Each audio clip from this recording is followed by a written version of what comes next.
anti-shipping missile.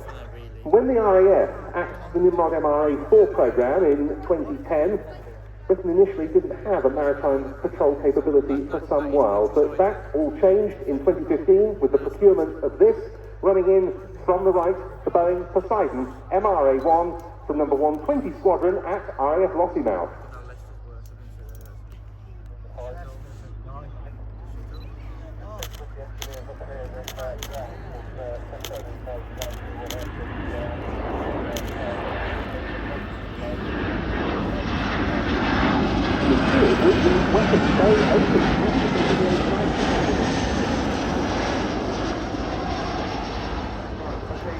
Multi-role maritime patrol aircraft, it is equipped with sensors and weapon systems for anti-submarine warfare, as well as surveillance and rescue capabilities as well. But being truly interoperable, it works with the Royal Navy to identify and track foreign naval assets around the UK coast and across the globe.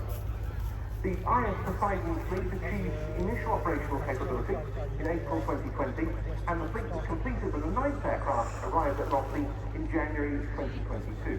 The typical crew for one of these aircraft has two on the flight deck, and there are two assistant officers acting as the tactical coordinator and the co-tactical coordinator. And there are four weapon systems operators, the acoustic operator, the radar operator, and the electronic support measures operator. And on especially busy sorties, the aircraft can take a ninth crew member as well. For example, if there was a need to load solid launchers, of which the RAF Poseiden can take 129. And interestingly, the carboys now, I gather, drop typically to higher altitudes than they used to be, thanks to being GPS guided. And the Flight Force, although still in its infancy, has been incredibly busy with numerous operations and exercises across the last 12 months.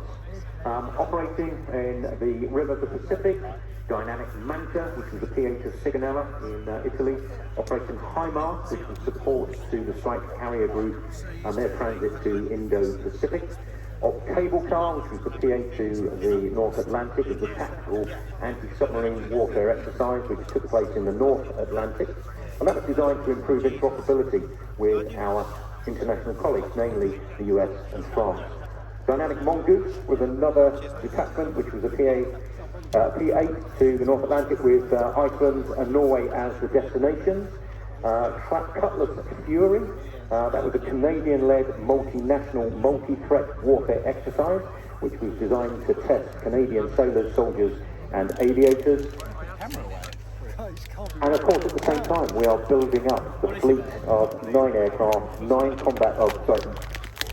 16 combat-ready crews, but made slightly easier by an operation of seed corn, which took place after the cancellation of the MRA-4, to maintain our maritime capability by placing individuals from the maritime force, namely the MRA-2 at the time, into our international colleagues, particularly in Australia and the US. As far as armament for the RAF Poseidons is concerned, we use the American-manufactured Mark 54 torpedo, and the British-made Stingray torpedo is undergoing integration. And it's quite interesting, I think, to note that before all of the activities that Mark was just talking about, the debut operational mission of an RAF Poseidon was in August 2020, and it involved shadowing a Russian Navy warship in the North Sea, something of a portent of things to come, because RAF Poseidons have worked alongside the Royal Navy and other NATO partners to track Russian vessels operating close to British waters ever since, if necessary, maintaining a 24-hour on-station presence. And another important role, as I said, is search and rescue support. The Nimrod was famed for performing that, and the Poseidon, which we saw the weapons bay open on earlier, can drop search and rescue kits from that weapons bay, which activates on hitting the water. In for its second pass now.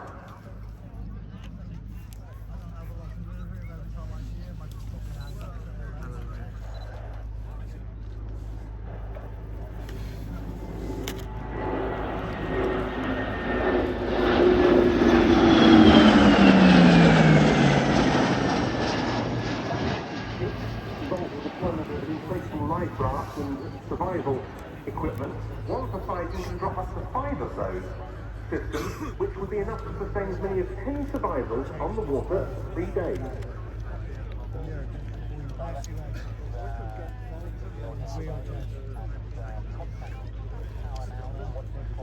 second and final part from the Poseiden MRA-1 from number 120 Squadron RIAT Rocky Mount.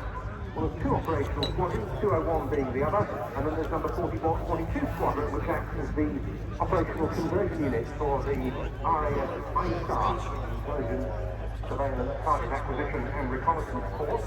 All three of those, of course, famous former Nimrod Squadron, and many other former activities.